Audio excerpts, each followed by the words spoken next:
Coming up on Dallas Mavericks today, as we are getting closer and closer to the NBA trade deadline, Dallas reportedly is interested in a Wizards big man, plus fallout from the Kyle Lowry, Terry Rozier trade. There's some buzz that Charlotte's going to continue to sell Harrison Graham, Jeffrey Cooperstein. We'll dive into all that in just a moment, but this is the time to subscribe. You got about 15, 16, 17 days until the NBA trade deadline. If you want the latest Mavericks news, rumors, trade buzz leading up to then, we are the channel for you. Hit that sub button. Let's make it happen. All right, Coop, how about trading for Daniel Gafford? Yes. Been some buzz that he could be on the open market. He could certainly fill that void that we've talked about behind Derek Lively at that center position. He's been a guy that we've talked about before on this channel, and he's a guy that I actually think could really suit the Mavericks. He can start or come off the bench. He's a pretty good rebounder as well, and he's on an affordable deal. Mavericks have a couple of guys that they can match salaries with, so this is a guy that certainly intrigues me as far as the Mavericks go.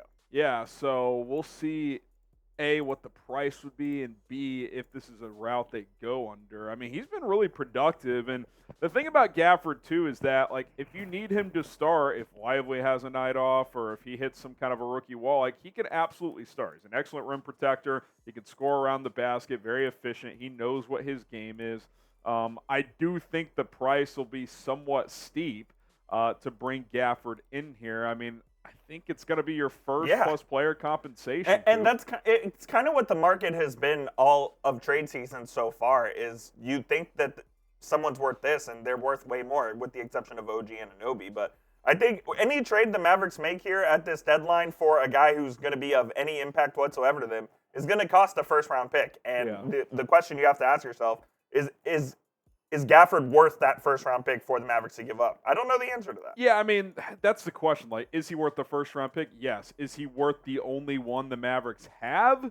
Maybe not. Maybe not. I mean, the tricky part is yes, you do need another center. There's no doubt, but is it your biggest need at this point? I mean, that kind of bigger forward spot continues to be a problem. I mean, we saw last night against the Celtics that the Mavs just have nothing there. Yeah, I mean, here are some salary matchers, and two of these guys, Grant Williams, Maxi Kleber, who can give you some run at 4. It's like they're just not reliable enough, man. Like, if they're your backup 4, yes, but I mean, Grant Williams has been a mess, unfortunately, the last couple months. It's been a disaster. Nothing short of. It just sucks because, like, the first 10 or 12 games, he was playing really well, and he suffers some kind of minor ankle injury, and he's just not the same guy. No. I don't, maybe the start of the season was kind of fool's gold. I don't know, but he's been a problem. Kleba, he's fine, but he doesn't stay healthy for extended stretches, and we know Richaun Holmes stinks. Yeah, he's not even in the rotation at this point.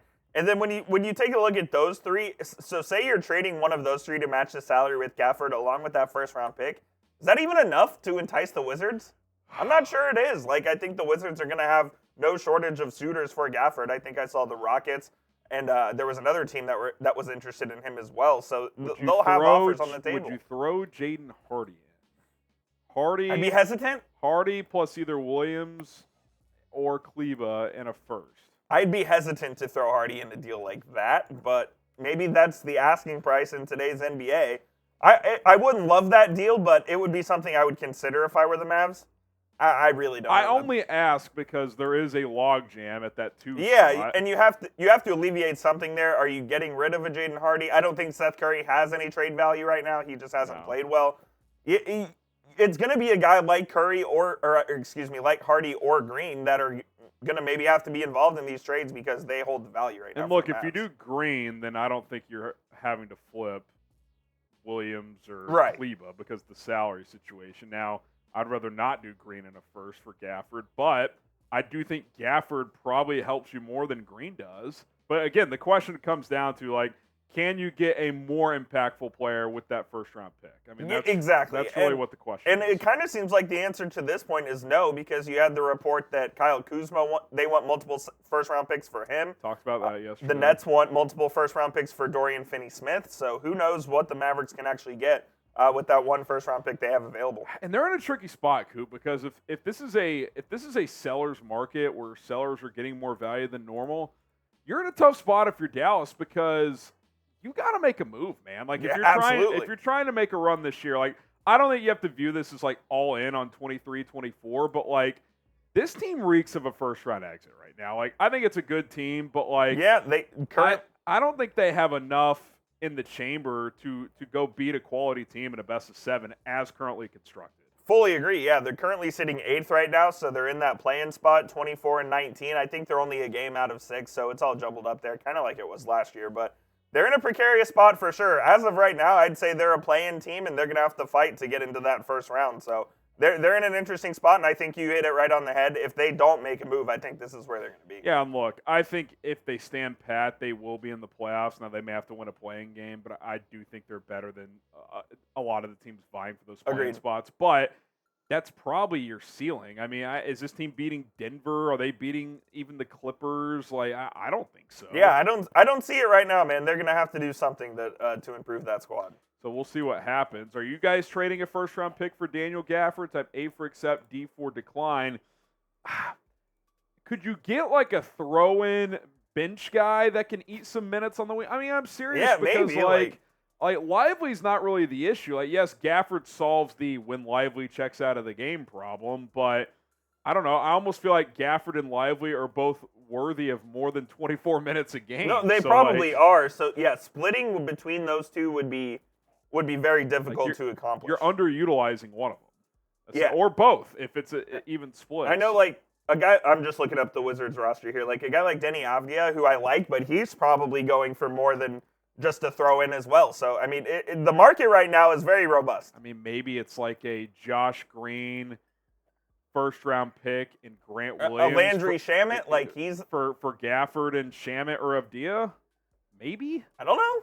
It's interesting. A for accept, D for decline. Let us know. Something you should absolutely accept is Factor Meals. You can get 50% off right now at factormeals.com/NBAchat50. Code NBAchat50. The beauty of Factor Meals is it's going to save you time at the grocery store. It's going to save you time by not having to prepare meals and cook them and have the cleanup afterward, because they are going to deliver chef-prepared meals straight to your doorstep, 4 to 18 meals per week, depending on how much meals you need, depending on your situation. And you got the 50% off. I love Factor Meals because calorie-conscious options if you're looking to go on a lower-calorie diet. They've got Protein Plus meals, which have 30-plus grams of protein. Chef-prepared, specific recommendation meals. You can do custom combos where you just literally sit there and choose exact meals that you want based on what they have offered. They have breakfast, lunch, dinner options, snacks, protein shakes, salad toppers. Literally anything you can think of, they're going to have it. And guess what? It takes 2 minutes to prepare on your end because it's already been prepared and cooked by Factor Meals. So here's what I want you to do. Go to factormeals.com/NBAchat50. Use the code NBAchat50. Link is in the comments and in the description. 50% off. Enjoy Factor Meals right now. Okay, let's react to this trade a little bit, Coop. I like this move for Miami. We're not going to dive into who won this trade that much, but more so the fallout as Miami got Terry Rozier. They sent Kyle Lowry in a first that's protected in 27, lottery protected. It would become unprotected in 2028. That's the trade, but I think this is the more important detail. Woj throwing this out there saying the Hornets aren't done dealing yet, plan to continue accumulating future assets ahead of the February 8th trade deadline, sources tell ESPN. So our thought was, okay, let's take a look at what Charlotte's roster has to offer. You're obviously not going to get like LaMelo Ball or something like that. I don't think they're trading him. But they've got a couple of guys that we are certainly intrigued with. Let's start with, in the similar ilk of a Daniel Gafford, Nick Richards, Coop, who we've talked about before as a quality backup center option. Maybe he's cheaper than a Gafford. Yeah. Could you put together a package where you don't give up that first-round pick? Maybe. I do think he is cheaper than Gafford, and I think, kind of like you said, he wouldn't create the problem of they both have to play more than 24 minutes. Nick Richards is a guy that can play 10 to 15 minutes just fine, and the rest of the minutes go to Derek Lively. Really like him as a backup center option. I think the Mavs could do much worse than getting Nick Richards at this deadline. And if the Hornets are open for business, maybe they're willing to take some sort of a discount, but I would really like Nick Richards on this team. And then another guy that we've talked about frequently, PJ Washington.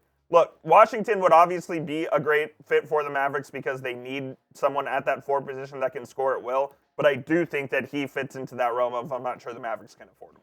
Yeah, Mark Cuban, which we talked about yesterday, talked to Mark Stein, said we'd love to add someone who's 6'8" or taller who can score. He did mention create as well, which Washington does some of. I don't think he does it at the clip of a Kyle Kuzma, who we talked about yesterday. But Agreed.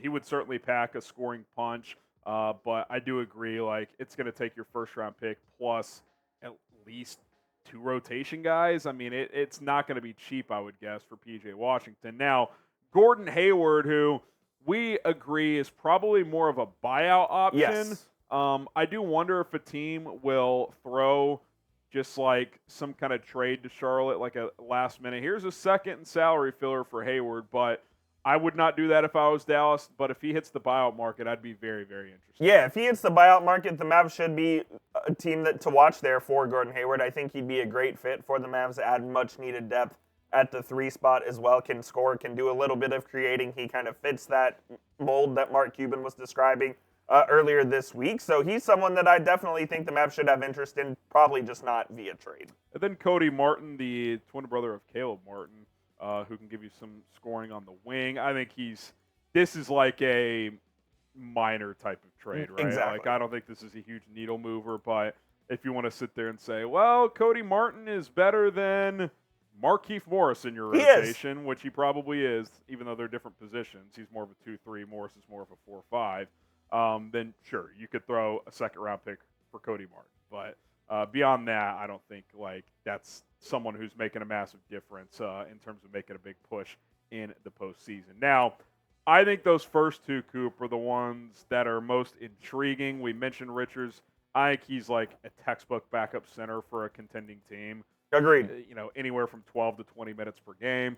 P.J. Washington, he can start. He can come off the bench. He can play 4. He can play small ball 5 at times. We know he can score as well.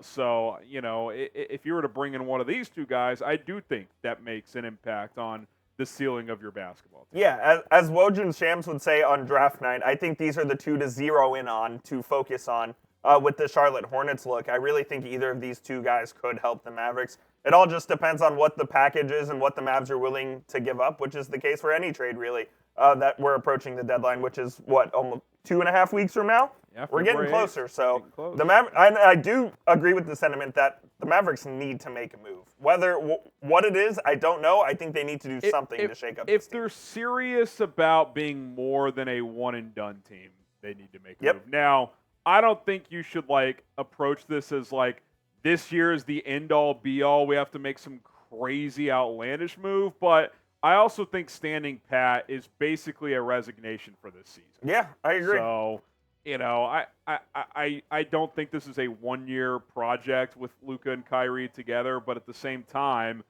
if you're a one-and-done team this year, the pressure next year it ramps up massively. So, I think you got to look at this hey, we need to find a way to win a playoff series. I think if you do that, it takes the pressure off. It's okay, missed the playoffs last year. The next year you want a playoff series. The next step is, can you be back to a conference finals team, maybe contending for a title with a couple of chess pieces moved here and there, then I think that's possible. Will the Mavs make a trade before the deadline? Let us know what you guys think. Type Y for yes. Type in for no. I do think they will. I think it's a yes. They're pretty active typically this time of year. So the question is it a significant one, which that remains to be seen. Yeah, look, they need to make a significant move, in my opinion. Just like you said, you have to move up this timeline of competitiveness. There is no time like the present when you have a superstar like Luka Doncic on your roster, and you have to give him every chance possible to win and win big. So I hope the Mavs feel that pressure. I think they do, and I think they're going to make a move to improve this team. Y for yes and for no. We'll see you next time. Be sure to subscribe.